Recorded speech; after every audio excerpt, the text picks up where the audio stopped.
11th, 2025, time being 5:15 and a quorum of members present, I will call the meeting to order. And we'll move on to agenda item number 1, public comment on agenda items and reading of the City of Wausau's public comment statement. Anyone here wish to make a public comment? I will skip reading the statement then. Going twice? All right. We will move on to agenda item number 2, consideration of the minutes on the preceding meetings. Any notes, changes, edits? Move to approve. A motion to approve from Watson, Second. second from Neal. Any discussion? Seeing none, all those in favor say aye. Aye. Aye. Opposed? None are opposed. That passes. We'll move on to agenda item 3, and we'll go to 3A, discussion and possible action on 2026 street reconstruction projects, public hearing results, and authorization to let bids for 2026 construction projects. Alan, Eric? The minutes from the draft minutes from the public hearing are attached.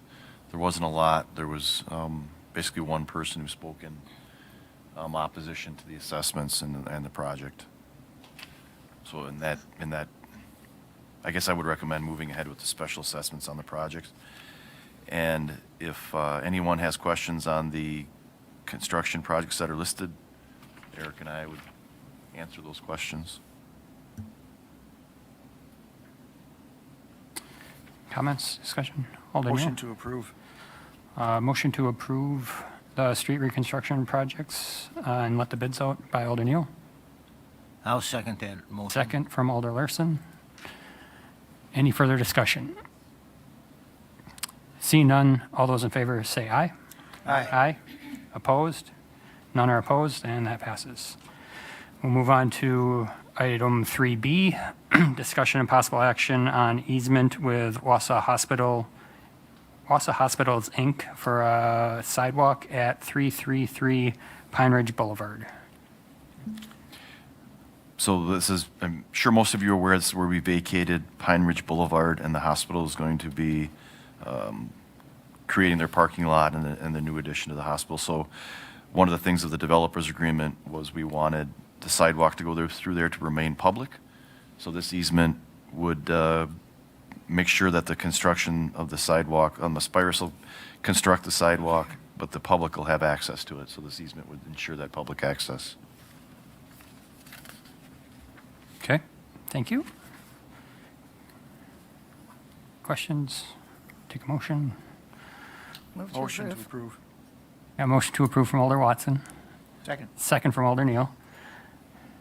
Any other discussion? Not seeing any. All those in favor say aye. Aye. Aye. Any opposed? None are opposed.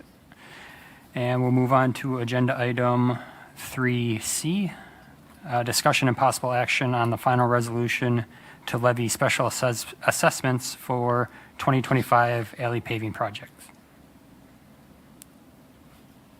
So this project was completed, and this would just give the authority to send out those special assessment bills.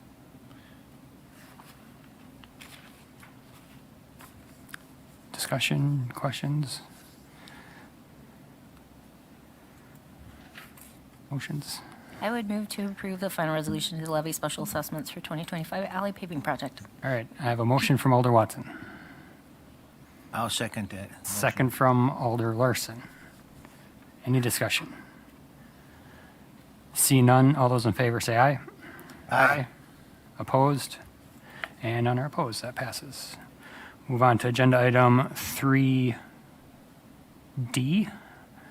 discussion and possible action on stormwater maintenance agreement with Marathon County Historical Society at 1009 North 3rd Street. Alan? This is our TJ. standard maintenance agreement for making sure that the developer maintains their storm sewer or their stormwater facilities on their site, maintaining and allows us to inspect them on a biennial basis.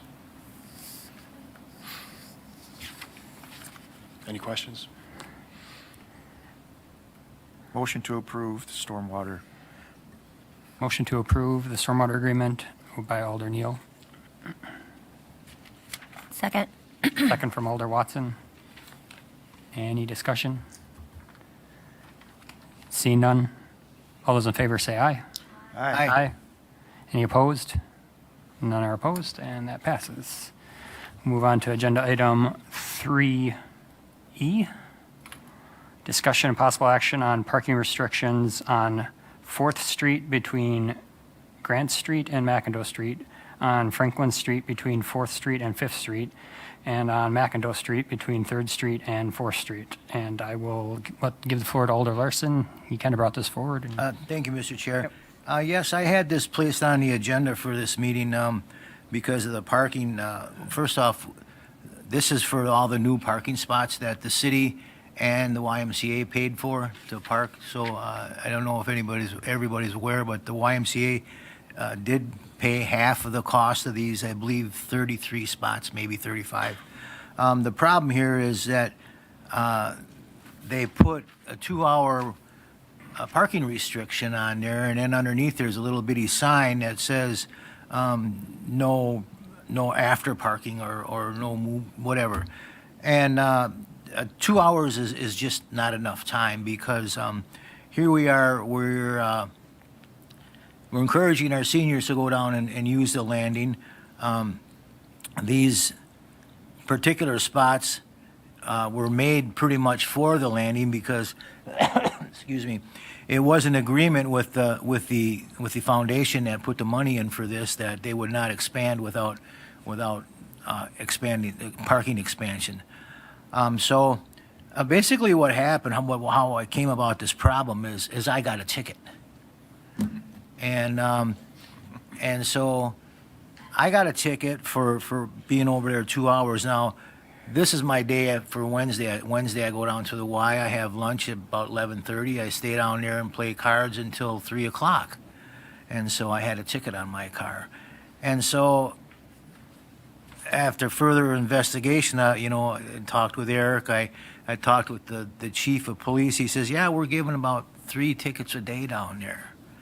And I just don't think that it's appropriate for us to be exploiting our seniors when they're going down there to use the YMCA. A lot of these programs that the landing offers are more than 2 hours. I talked with Eric about this. I says, well, why can't we put 4 hours on there? Well, we got 2 different ordinances. Well, then why don't we just not have parking at all? Well, then people living downtown will park downtown. And he says, well, then why don't we came up with the decision that let's change the signs and just have no parking from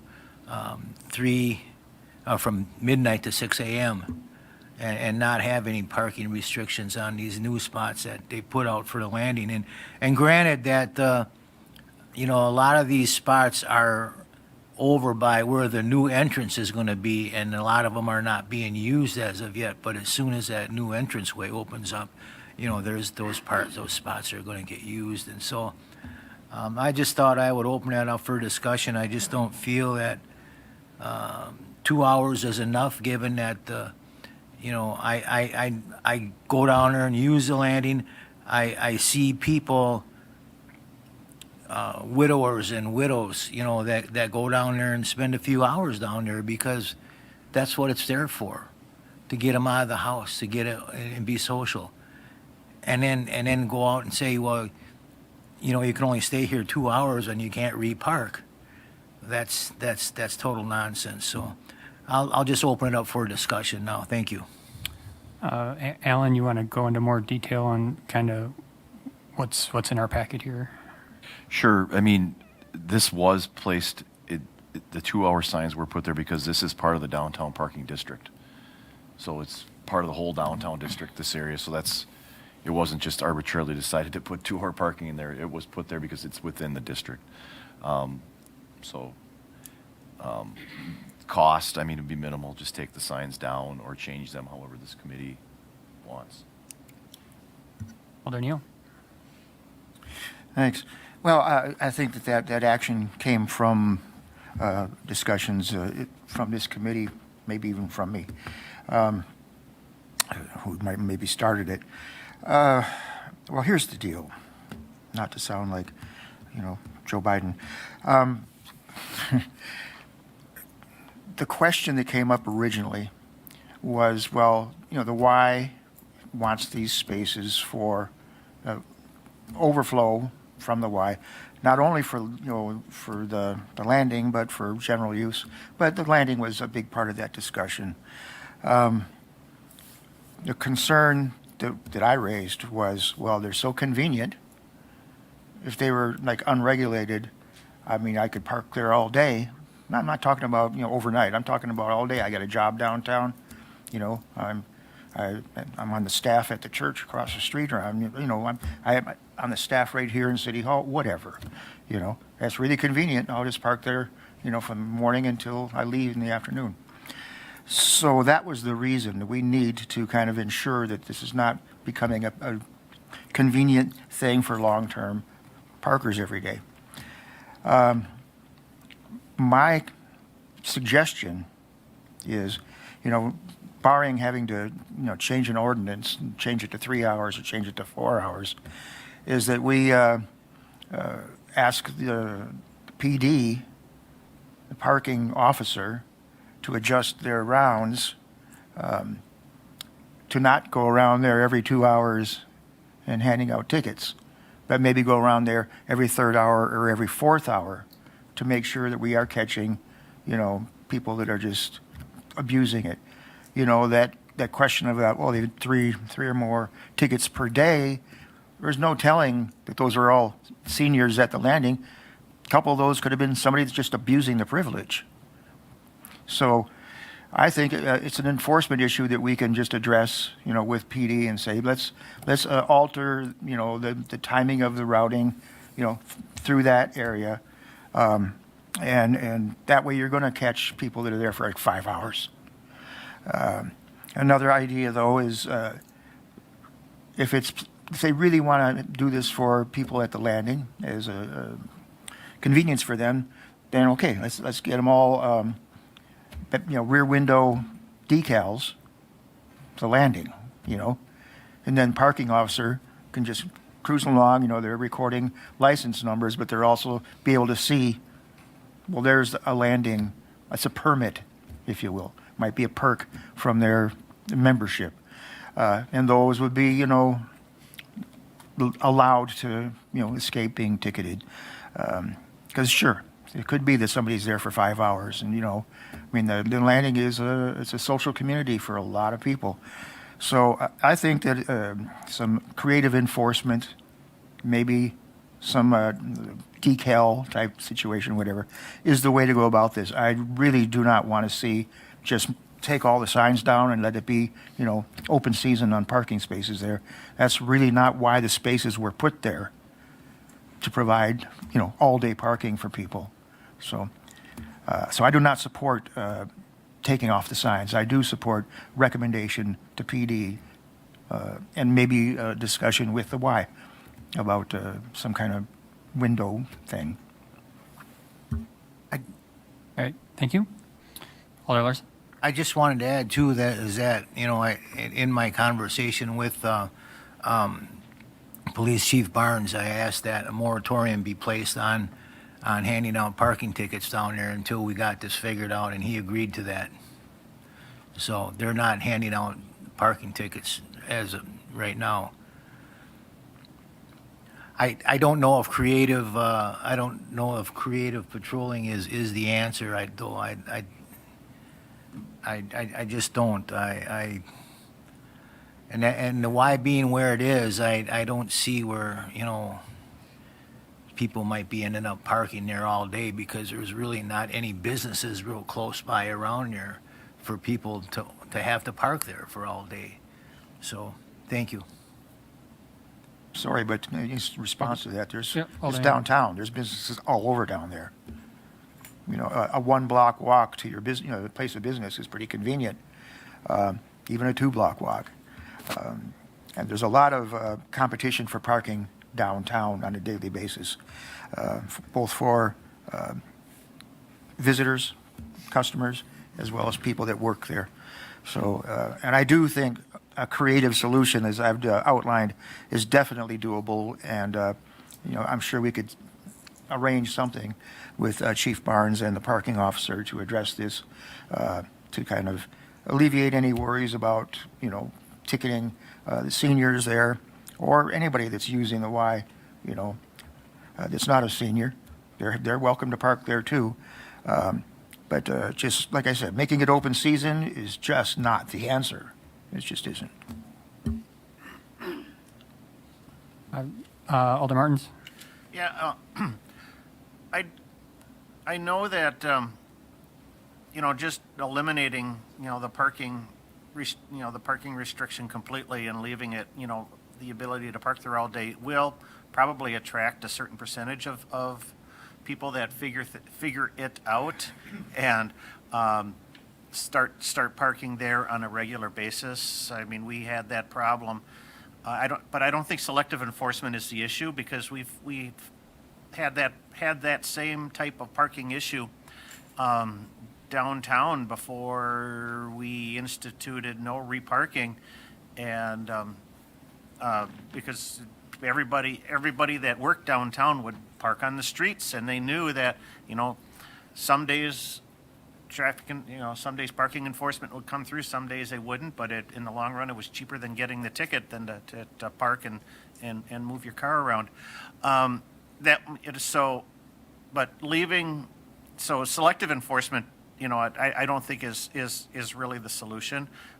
Taking the parking restrictions off, we might get spaces filled up. I think, I don't know, try it. And if parking gets, those spaces get flooded with downtown, workers, I don't feel it's gonna. There might be a certain percentage, but I don't think it's gonna be as dire, considering that this area is on the fringe of the downtown district. I don't know. I think it's worth a shot, and if it fills up during the day, and people are complaining they can't park, landing users can't park on those streets, then I guess we're going to have to look at something else. So, Alder Larson? thank you, Mr. Chair. So are you suggesting like we try maybe no parking from 12 a.m. to 6 a.m. and give it like a 6-month trial period? Is that what you're suggesting maybe, or any kind of what Mr. Martin said? Yeah, I think at least 6 months. During the winter months, it's probably not going to be as much of an issue. But come, spring, summer, after 6-9 months, the end of the summer season, yeah, then I think we are going to have to revisit it and see if this is a solution or not. But I think I wouldn't. Yeah, I got a feeling. I got a feeling in the long run that we might fall victim of unintended consequences with this. But I think the only thing at this point is to try it and see what happens. Alder Neal? Let's just go back to before these stalls were created. There was street parking, and but there was a request from the Y to increase parking for the Y, and they invested in that. That's why it was done.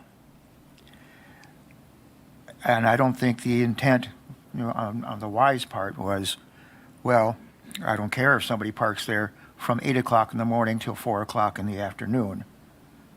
They wanted it for Y visitors.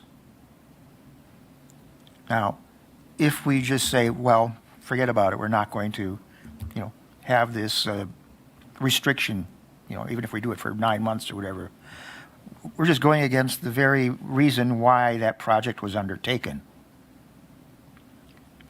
It's as simple as that. I want to hear what is wrong with the idea of permits on windows for members of the Y or members of the landing, or both. which, you know, is an arrangement they can make with us and with the parking officer and with the PD. And there you go. Again, they invested in this project along with us. That being the case, then, you know, people legitimately there for the why would be safe from ticketing. And those down there abusing the privilege wouldn't. I mean, let's keep the eye on the ball of why the project was done in the first place. It wasn't just to make more parking downtown for anybody. It was a why-related project. So, I mean, let's keep our eye on that and not just pretend it never happened.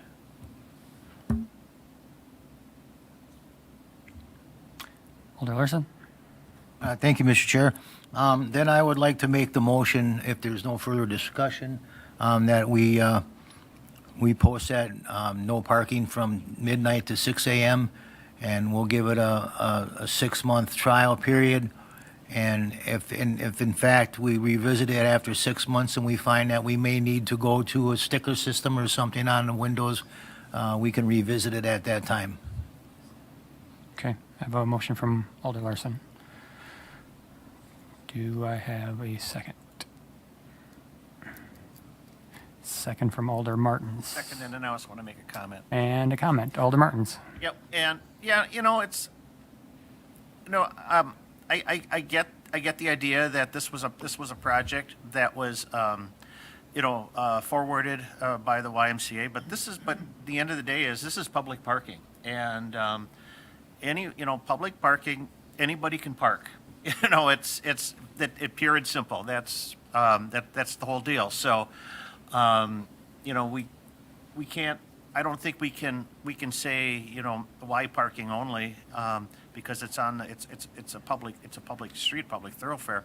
But other than just seeing what happens if taking the restriction off gets utilized by people, other than Y users, then we're going to have to look at something else, like Alder Larson suggested. Before this was done, it was all 2-hour parking on these streets, and people got tickets all the time. I know that it's if you parked on the street, you'd have to remember you get your business done in 2 hours, otherwise you might have a ticket on your car. So it's that's always been the case on this street. So yeah. Well, let's give it a shot, I guess. Okay, Alder Watson? So is there a reason why we can't, why we can't increase it to like 4 hours? Why is the overnight parking like the better option? Because at least if we limited it to an hour time frame, and 4 hours is a pretty good time to eat lunch and play cards. Yeah, I think that one of the reasons was the differentiation and confusion downtown, right? Like, so we had the district, this is kind of on the edge of the district, and so, we, like, this street over here's, 4, this one's 2, this one's, so we were trying to, not to have, or if we wanted people to be able to park there, throughout the day for the services provided for the Y, it is public parking, then we would just eliminate the 2-hour parking, and then it would just default in general over the city that you can't park overnight, right? So real quick question, where's like the edge? Like I'm looking at the map with the, the red parts. Like is where's it the edge? McIndoe? Yeah, it's McIndoe, right? Goes right on the edge. Yeah. So like could we just remove it? So you're in essence wanting to remove it from like the parking district. But could we make like this being a new parking district? Yeah, the committee can do whatever they would like. Yeah. Yeah. And one other thing before we vote, I'm Oh, sorry. yep, go ahead. Alder, are you done, Alder Watson? Yeah. Okay. I'm okay. Alder Thanks. Larson? One other thing before we vote too is perhaps, we can place some instructions with the parking patrol, to see, if they can pick out vehicles and stuff that are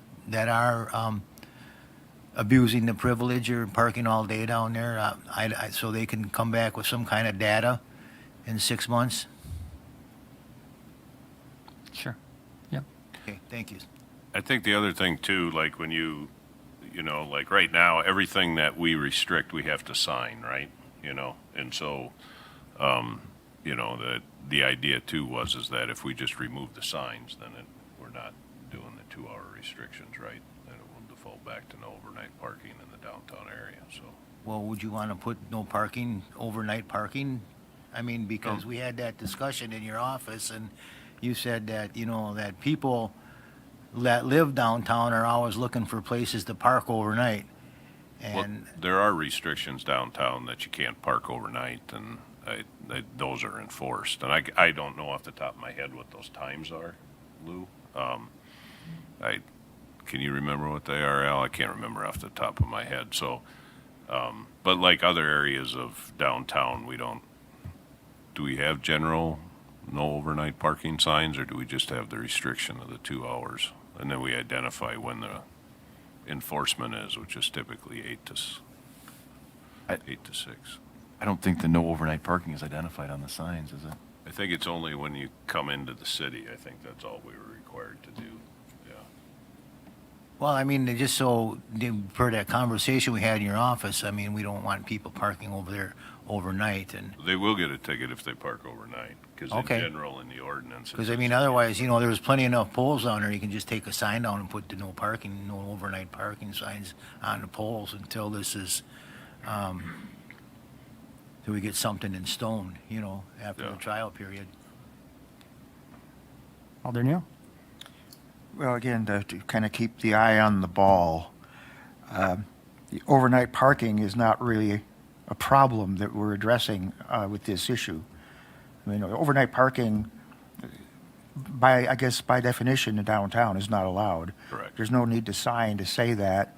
But we're really talking about a concern about users of the Y not having access because abusers are taking those spots,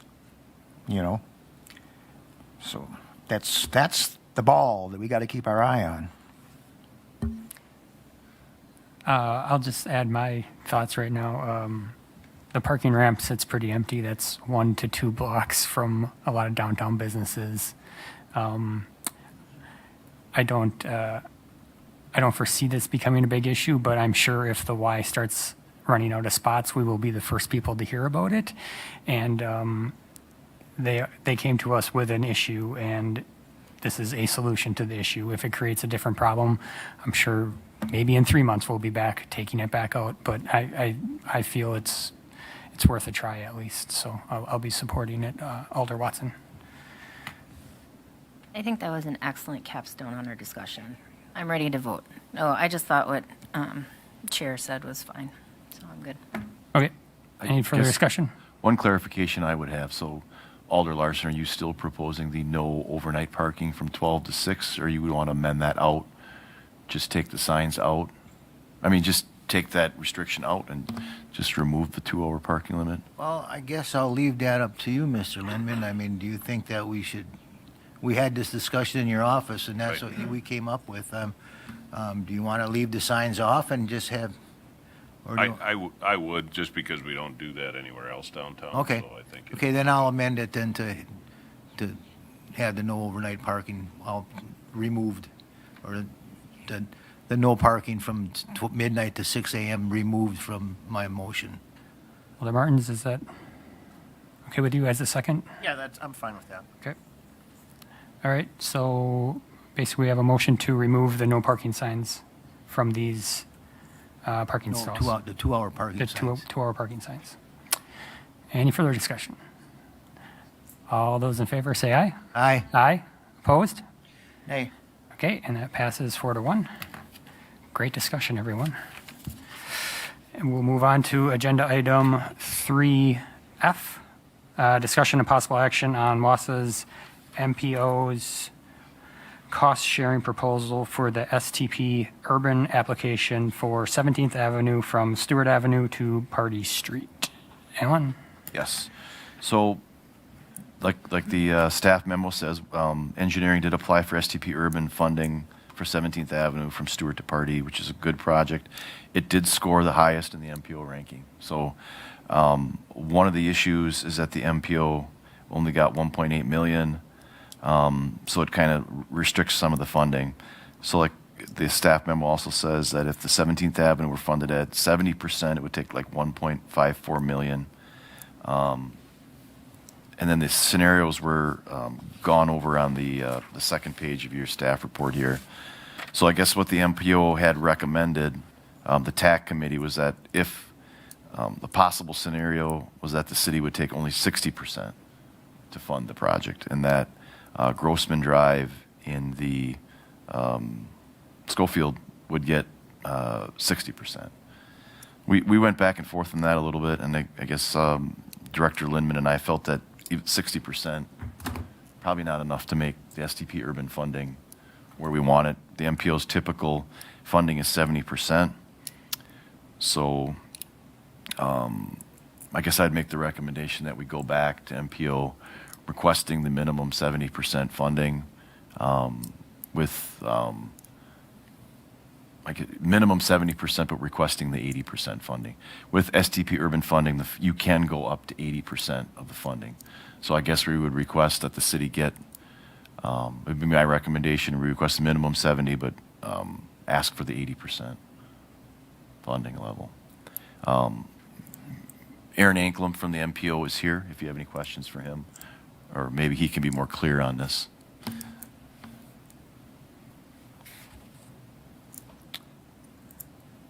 Any thoughts? We would like to hear from Eric. Aaron. Aaron? Yeah. Come on up. Welcome. Yeah, I think Alan hit it pretty well. Like he said, we weren't allocated as much as we have been in previous cycles. It's usually around 4 million. So just with the cost of projects, it's kind of tough to divide that money up. And one thing I will note is that FHWA doesn't allow us to fund projects below 50% funding.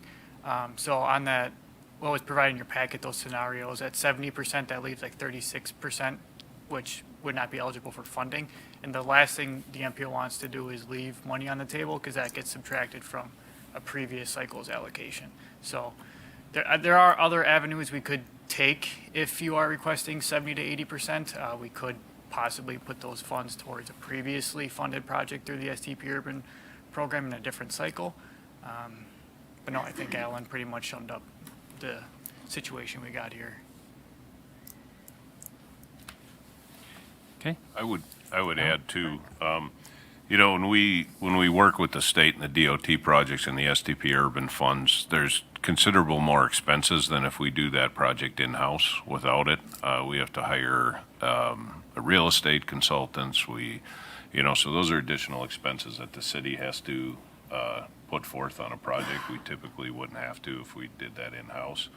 The timeline for the projects is typically 5 years out, so we're estimating the best we can, not knowing what the costs are going to be in 5 years. Typically, they're higher, as you've seen recently through the budget process. So the challenge is taking less money than the minimum of the 70% with the MPO, right?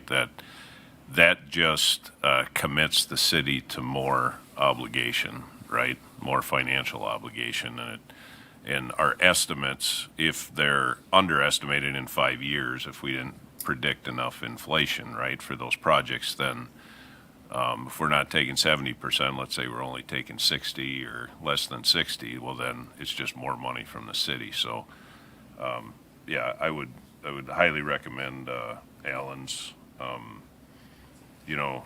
support Alan's recommendation that we go back to the MPO with a request that we get 80%, which is the max that they will provide, but we take no less than 70% for the project. So, yeah. All right. Thank you. Discussion, questions, committee? I'd make a motion to follow the recommendations from the director and go back to negotiate this for our minimum acceptable funding. Okay, I have a motion to go back to the MPO, ask for 80% with a minimum of 70%.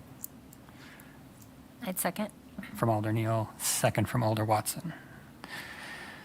Any further discussion? Alan, stick around afterwards. I got a couple questions for you. All those in favor signify by saying aye.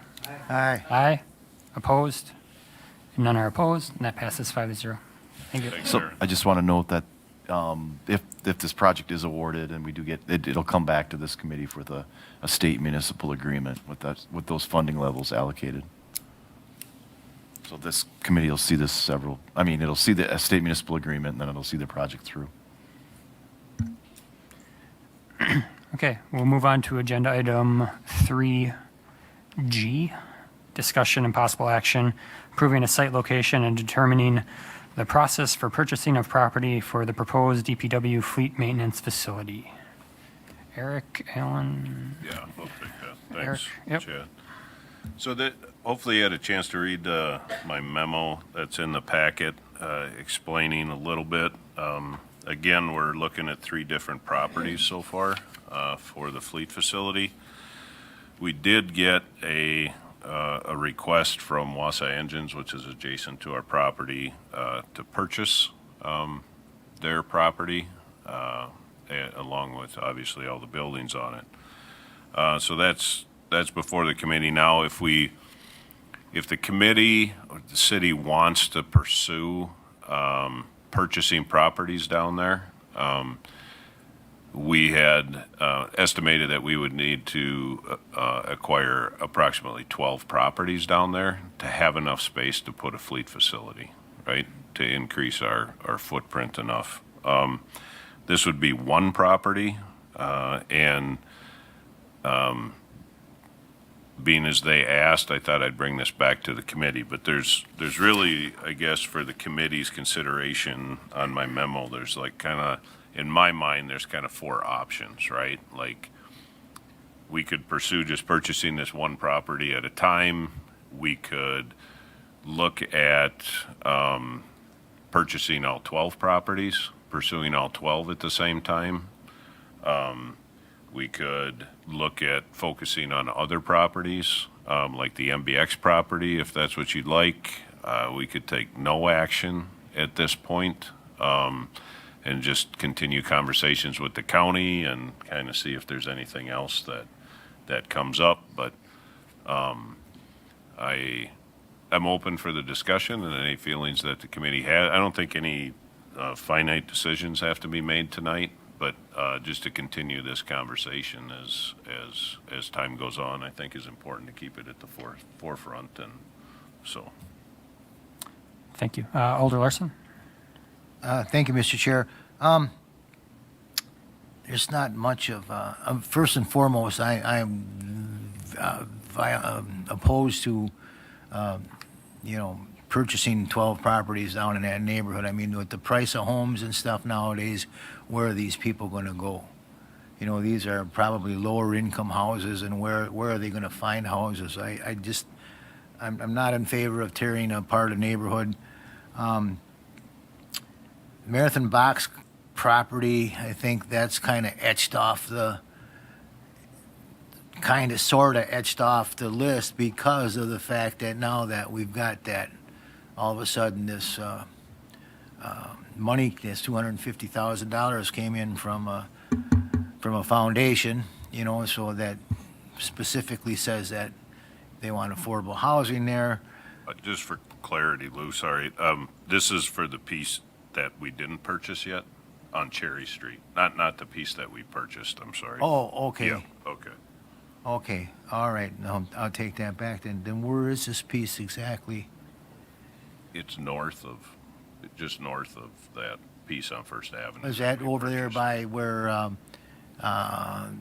Alder Rasmussen's neighborhood? Where? Yes, that is correct. That's okay. That's It had that parking lot on it. yeah. Because Yeah. I know she says that. Well, we could look at that because she says that her neighborhood wouldn't be opposed to having it over there at all.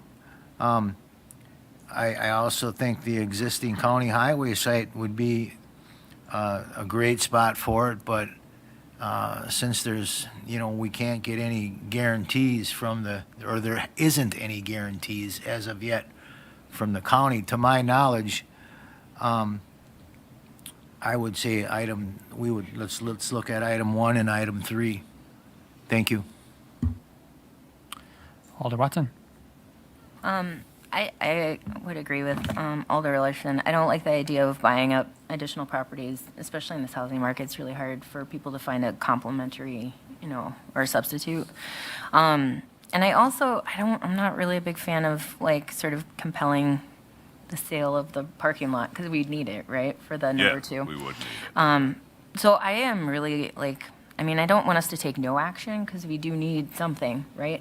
But number 3 was sort of my favorite, although I know it's not in the near future. And I think we have a fairly good relationship with Marathon County. So, and this benefits a lot of Marathon County residents as well, I don't know. So I would be all for number 3. Okay.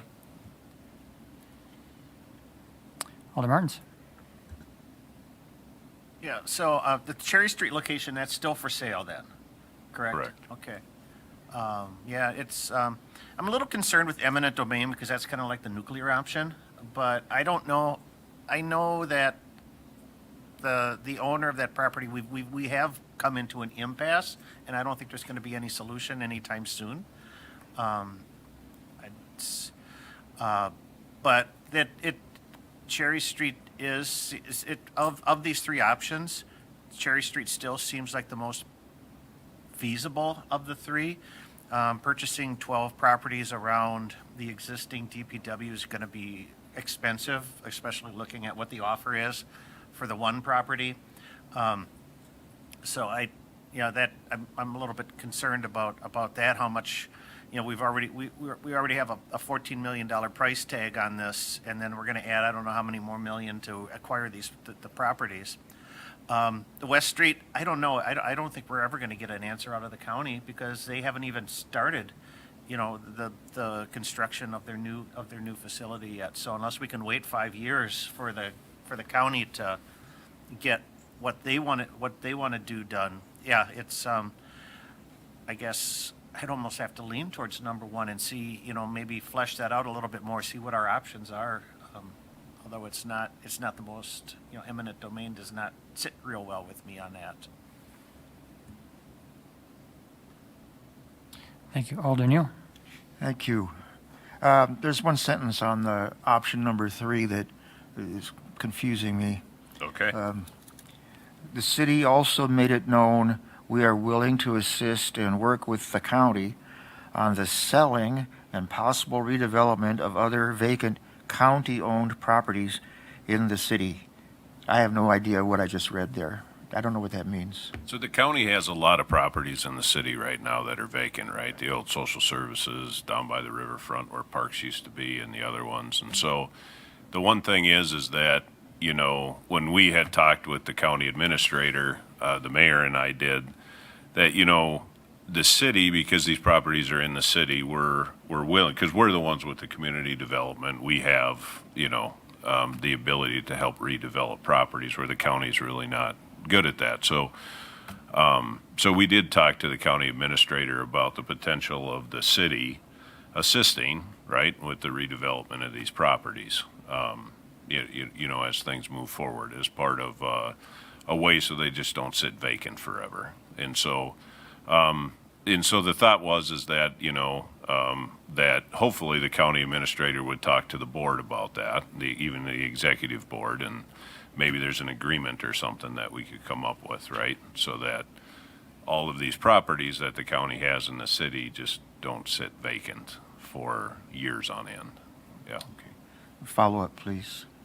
Yeah, go ahead.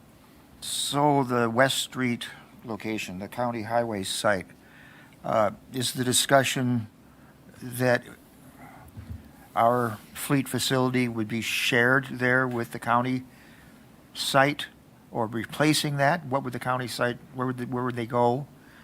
Why would we not have like a shared facility if we can expand it and make room? Is that not feasible? No. We're talking about having Metro Ride and our fleet there. But is that the best solution? I mean, is there any talk about county and city sharing a facility for? There was a couple years ago, but the county purchased their own property down in Cronenwetter, and that's where they're going to relocate Oh, to. so they are moving forward? Yes, Okay. yes, yeah. Well, number 3, to me, it seems like the most logical choice if we can negotiate it, because it's kind of like purpose-built, you know? A lot, I would say a lot of those buildings will have to come down. Yeah. Yeah, and so, but yeah, we would look at the office space and some other things. We did a walkthrough a couple years ago with the county highway, but further investigation will need to be what could be repurposed and what needs to be raised. Yeah, Okay. yep. Alder Larson? Thank you, Mr. Chair. So what Alder Neal just brought up brings another question then. Are there any other county-owned properties within the city that will fit the fleet facility on it? I haven't come across any yet, so none that are large enough for us. I mean, I'm assuming that even that Thomas Street one, or Right. that's not near as big enough to. No. So, all right, thank you. Yeah. I know ever since I've been on council, we've been talking about this. Yes. Yeah. No, it's probably not the answer DPW wants to hear, but I think we're all kind of looking at that West Street option. So Yeah, I mean, I think this is helpful for me and staff, so we can continue to, pursue, and we'll continue to talk with the county. And I'll continue to keep tabs on the MBX property as well, and kind of see how that's shaken out, and if anything new comes up there, but I'll keep the committee posted on I don't anything. think anyone at the city is gonna forget that MBX property is there. So Right, okay. I agree. Yeah. Any further discussion, comments? All right, we'll take that as Thank you. discussion. And we'll move on to agenda item 3H, petition to the State of Wisconsin Office of Commissioner of Railroads to establish a public bicycle pedestrian crossing across the railroad tracks at the south end of Gilbert Park. Brad, see your memo. Thank you. Good evening. So we're looking for support from this committee and ultimately council on petitioning the OCR, Office of Commissioner of Railroads, for that new at-grade crossing. It would be a bike ped crossing. Some of you may be familiar with that project. Right now, the trail dead ends at Winton Street, so this would continue it up along the river through the former County Materials property, cross the tracks into Gilbert Park. We can create a trailhead there, and kind of finish off at least that portion of the trail on the east side of the river. So we've talked with the local railroad company. Initially we've shared preliminary plans with them, but the official process to get that crossing approved is to go to the OCR by filing a petition, first of all, having a resolution from the city council that supports us submitting that petition. So that's really what we're looking for from this committee, is to approve us petitioning the OCR. I can certainly answer any questions. Alder Neal? Thank you. Well, as we all know, it can be dicey trying to work with the railroad. They play hardball a lot of times. The idea of a crossing there next to Trolley Quarter Flats was summarily denied. Correct. People wanted that, next, just to come down the hill, go across and go into River Life. And that was a no. Now, do we know why it was a no? Is it like sight lines or something like that, or? Yeah, that was the main reason. That was it? And so the OCR is from the state of Wisconsin. It's separate, it's an oversight commission. Okay. But at that time, we were dealing with a different railroad company. It was CN. CN. Now it's sold to Watco, which, again, we've met on site on this site and had some pretty productive discussions, I would say, about the preliminary plans. The OCR is still the oversight body. I can't say for sure how this one's going to differ from that one, but, it is a separate petition that we think, hopefully, with cooperation from the railroad company, will go better than that one did a few years ago. Do you think it's possible to revisit the one going down to River Life? Potentially, I guess. Yeah. I know, that It's a one. de facto crossing as it is. I mean, Right, until you right. get It's caught not a- doing it. It's an unofficial crossing, I guess, at this point. But, this particular one, the Bike Ped Committee, I know you're on that committee, but, in the past has looked at this particular one as a very high priority because it does kind of complete that east side on the north side and opens up a lot to the north of future projects. And, I guess, again, that was only a few years back with the previous petition. I can't say whether that would have a chance again or not. I think this one would potentially have a much better chance than that one. I mean, we can look at it in the future, but I guess if we had to choose and prioritize, we staff, Bike Ped Committee, not speaking for them, but that is a high priority that we can potentially get done and move forward. So, just another follow-up, if you may. Thank you. If we are not allowed this crossing, what does that effectively do to the trail extension to that point? Sure. I mean, it's like, we have a trail going to a place where you're not supposed to cross. I mean, would the whole extension then have to be stopped? We have talked about just dead-ending the trail up at the end of because it narrows down between the tracks and the river, and there's basically that's as far as you can go. I think the Bike Ped Committee at one point said, let's just go ahead and do that. If we can do that now, Sure. we own the property. We didn't own it before, but it's a pretty basic trail. It's just asphalt on top of the bank. There's no boardwalk or anything. So it's a relatively easy trail to build, but it basically goes straight and then dead ends, which isn't necessarily ideal, but Okay. it could be done. Thank you. Yeah, I wonder if a turnaround or something could be put out there just Yeah. to make it a destination to end at or something, yeah. Okay, I think what's going Yeah. to, last time the CN contested the crossing. So I think a lot's going to depend on whether Foxy or Watco contests the crossing. We won't know that until we have had conversations with them. So I guess if it is contested, we'll have to provide a lot of data as far as sight distances, train speeds, and all that. But that's something engineering would have to look at if the hearing is contested. If it's not contested, obviously we have a lot better chance of getting the crossing. Alder Martins? Okay, does this proposed crossing, does that cross, if there's a crossing there, does it connect Gilbert Park? It looks like it does on this diagram. Yeah, it does. The diagram is actually upside down, so. Yeah, I down- understand that. But yeah, at the very bottom of the picture, it does, Gilbert Park narrows down quite a bit towards that south end, but that is property that the city owns and So that sliver is there. So Yep. with the lack of an official crossing, even, if you were to cul-de-sac the trail, you would create a de facto unofficial crossing, and I think that would be, that would probably create more trouble than it's, than it's worth. So I could see why, having a at-grade crossing there would be advantageous to eliminate, or mitigate any situations where people are crossing the tracks in an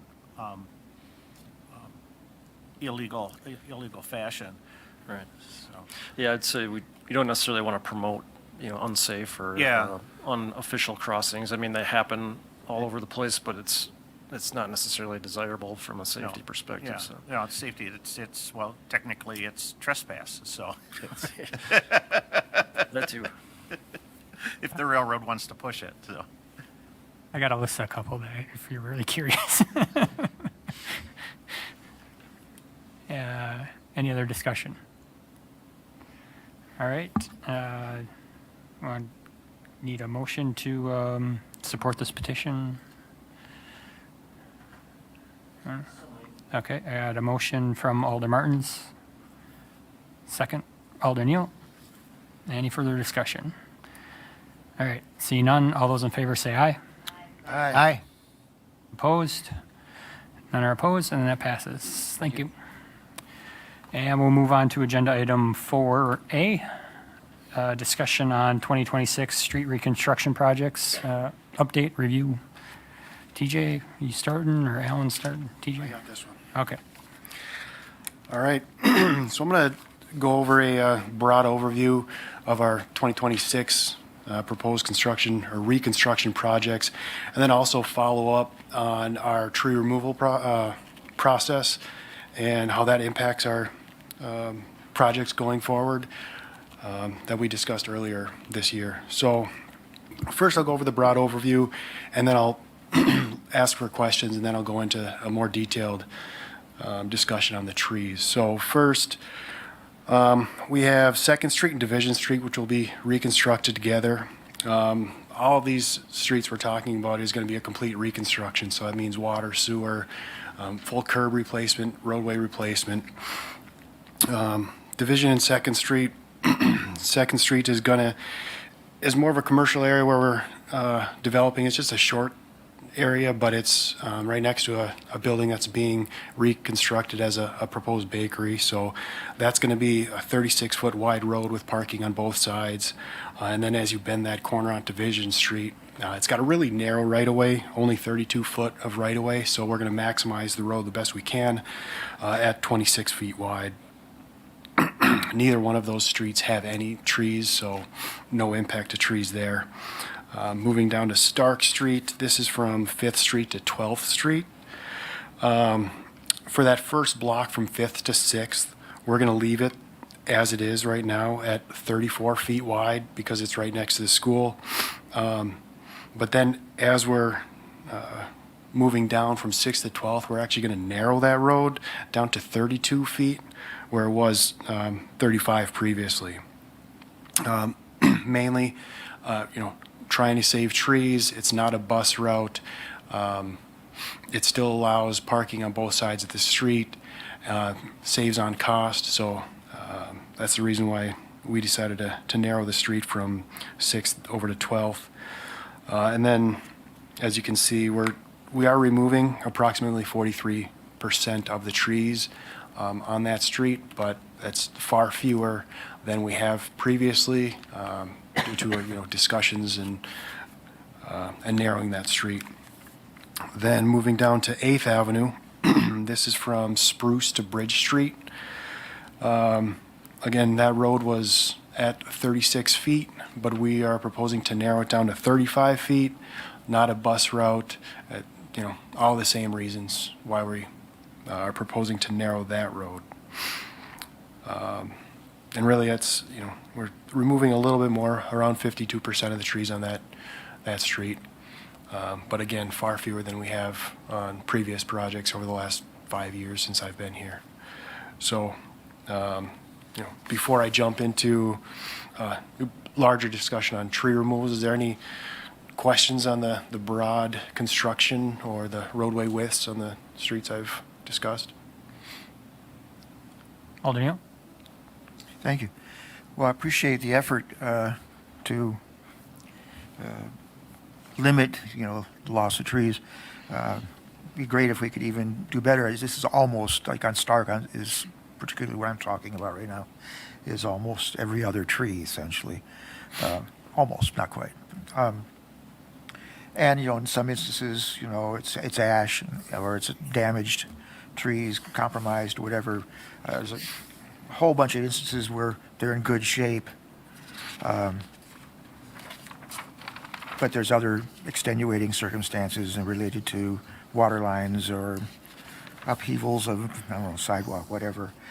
I would hope that we could improve this number from the 43% to some degree. So I really hope that that's possible, but I'm happy that at least this has happened. I support the narrowing of that street from 6th on to 12th. We had an issue some years back where we established a 4-way stop at Stark and 10th. because it had been just a straight shot on Stark with no stop signs there, just stop signs on 10th for 10th Street traffic. And people were barreling on down, and they literally had about a 13 or more block strip of not a single stop sign. So they'd be barreling through. Narrowing slightly the street could help even more with that, speed on that street. So I'm happy to see that too. Question though on the narrowing of it by 2 feet, and this kind of relates back to the trees. Is that basically a foot per side? Yes. Is there any way it could be 2 feet on one side? It could possibly, but then, some of those trees that we're saving we're able to save them because we are, moving the 1 foot on the one side. So it might be a wash. Right.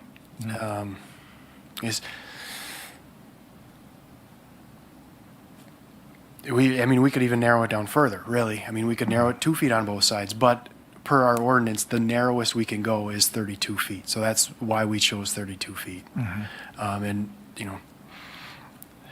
which side to take from, we decided to go down the middle because that was the most equitable for both sides, trying to save trees and narrowing the street. And All right.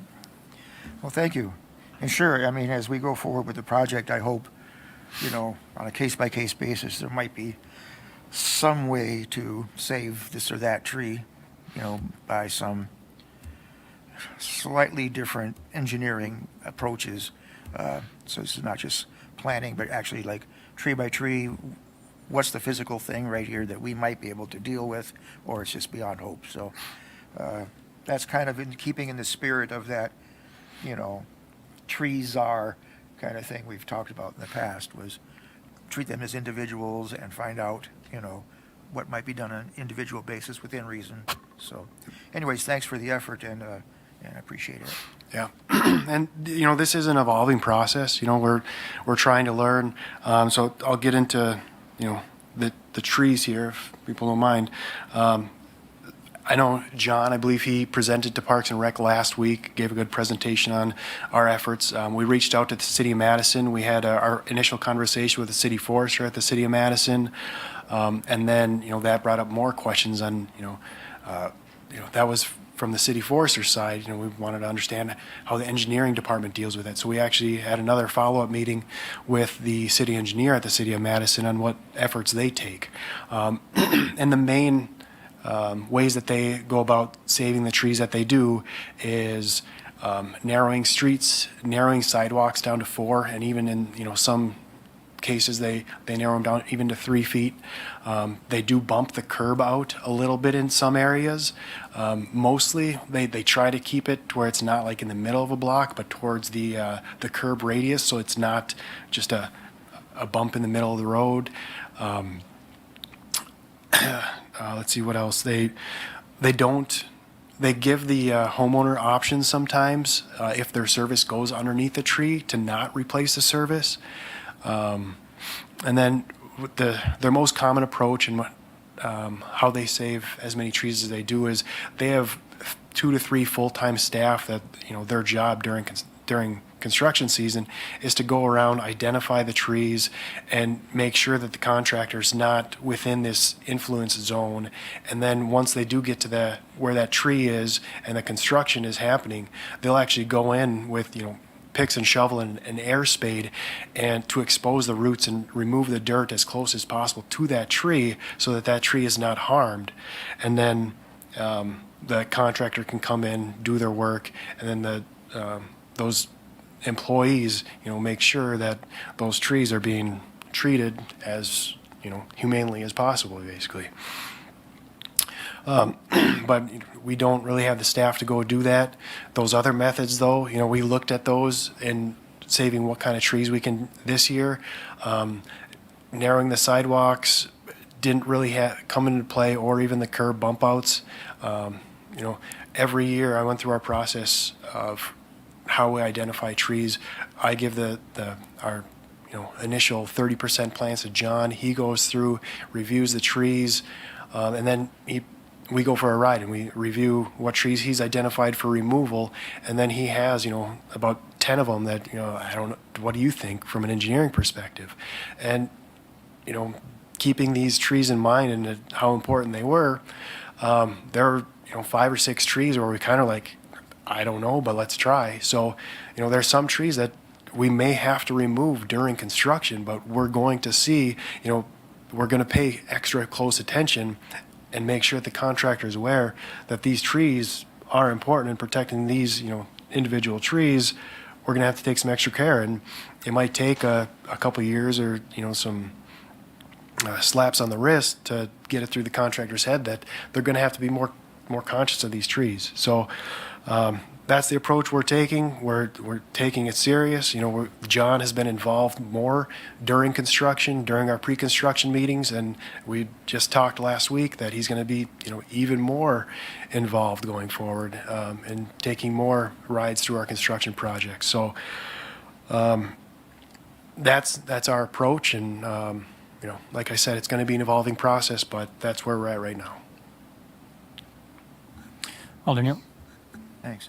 So, at the beginning of a construction project, reconstruction project, would the contractor be given individualized, plotting of trees that are targeted for remaining? I mean, are they going to be ribboned, or are they going to be like on the street map and numbered, so that they have to follow that guideline, or is it a bit more of a, how are we going to get the contractor to know? Well, so on our plan sets, we have the plans identified in big black X's that are to be removed. And every other tree, those are the ones we're trying to save. There's no like, this one is iffy, but we're going to try and save it. No, that's a tree we're trying to save. Now, internally, we're going to know that, it's kind of on the edge, and we're going to watch them closer and make sure that they handle with care, but we're not going to tell the contractor that, this one's on the fence, so if we lose it, we lose it. I would really appreciate this is in, my district, to have that map with the X's. Yeah, for sure. So that, come construction time, whether I'm on council then or not, we don't know what's going to happen in the future, but then I'd be happy to walk down the street and just, go, hey, what are you doing? That kind of thing, and report back or whatever, to be an extra set of eyes. But yeah, we can definitely provide those. Okay, thanks. I think, I was in those meetings with the forester too and the city engineer. So I think, just a couple things that these two communities do different than we do. They save all their ash. So I'm looking here on, just on Stark Street, we're cutting down 23 ash. So that's a huge percent, they treat their ash. So the county and the city have decided not to spend that money to treat the ash. So that's just a decision that has been made. So that largely impacts it doesn't look like it affects 8th too much. There's not a lot of ash on 8th, so that's really but just 23 ash on Stark are going to make a difference. And also they did say that a lot of times they'll go ahead of time and cut down the diseased trees, if you look on here, there's a lot of defective trees. So the forestry departments would have those down before the project starts. So that would be less of an impact to the project. So and I guess that's just something that we're fighting with. So when you see that the percentage of trees that are going down, well, if the diseased or the trees that aren't healthy were already down and we save the ash, this percentage would be a lot better. Just on our defense, I guess. Sure. Just following up on that, I've mentioned in previous meetings, like, we have an ash tree in our front yard. It's not in the boulevard, but it's in the front yard, and it's been in great health, seemingly. There's no signs of any defoliation or any problem whatsoever. That being said, this whole ash borer thing has been a year's ongoing thing. And I thought earlier on we had discussions like, they would first deal with apparently, affected trees, get them out of the way, and not necessarily jump right on healthy-looking trees. Any chance that we can direct the forester to do an individualized, look at the ash on Stark and say, yeah, of those 23, there's 11 that we can leave, looks like for another 3 or 4 years or so, because they look fine, they haven't been affected, and this gives an opportunity to do some new plantings and have them start to mature, and still enjoy the ones that are, unaffected by borers at this point. So the mere fact that they're ash, it's kind of like, it's a shame for that to be a death sentence, if they're not seemingly affected. So any thoughts on how we might address that? I guess I wasn't around when it was decided that all the ash go, so did that come through this committee? Did that go through Parks and Rec? It went through Parks? Yeah. I guess that's probably where I would start that discussion. I can reach out to John and go take, reevaluate the ash trees to see if some of those could, aren't either in poor condition or going to be affected by construction and see if those could stay. But And we're doing such a large campaign of removing them throughout the city. But I think early on, like I said, there was discussion about doing it in a way that we would address, those that had obviously been infected, and get them out of the way and deal with, unaffected, uninfected, healthy-looking trees, at a later date, to have more of a transition rather than a, chop them all off now kind of thing. We have effectively really reduced our population of ash, and one of the reasons that we do that is to help control the spread. But if there's fewer trees for it to spread to, then why can't we just maybe deal with the ones we have and do it on a more of a phased process? I think that people that live on that street would be happy to keep a healthy-looking tree there. And I know I would, and I'll just use the one in our front yard as an example. Nothing wrong with that tree. And I just hate to cut it down because it's an ash. So if you could have that discussion, that would be great. I can hear back, what you find out. Appreciate it. All right. I would just like to say thanks for bringing this back. I know it was something we asked you to do, so good job. And I think a lot of the issues will go away too. It'll get better in the years to come as we engineer where we actually put trees. And so when the projects do come back around, we'll probably be able to save a higher percentage of trees for each project. Alder Larson? Thank you, Mr. Chair. One of the things, just a little off topic before we adjourn, I have a future agenda item that I'd like to have placed on the agenda for next month.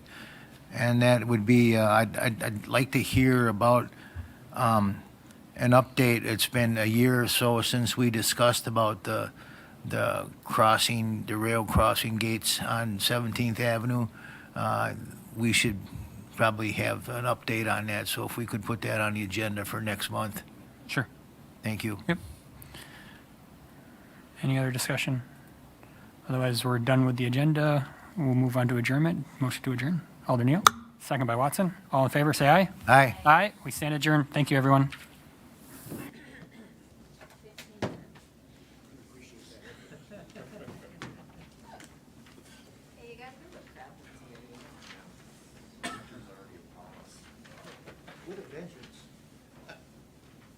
Alan, it looks nice. That was a deer hunting thing. Yeah.